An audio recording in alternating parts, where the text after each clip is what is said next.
By the way, some of y'all might be wondering about the tag on my boot here.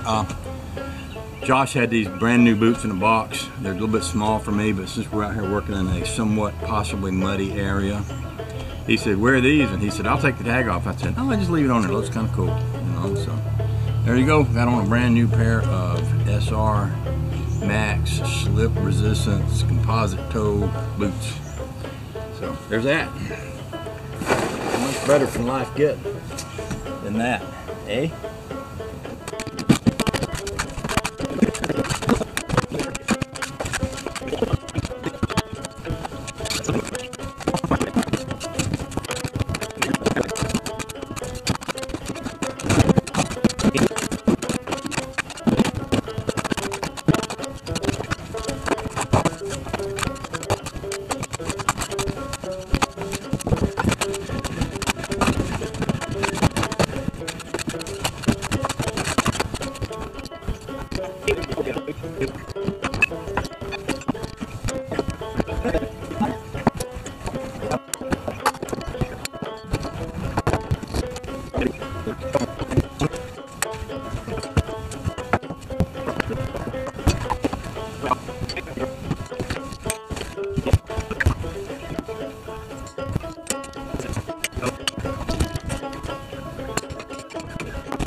Sometimes at a moment like this, I just like to grab up my camera and say thank you, good Lord, for this nice, beautiful, cool day we have to work with. It could be 99 degrees with 98% humidity, but it's not.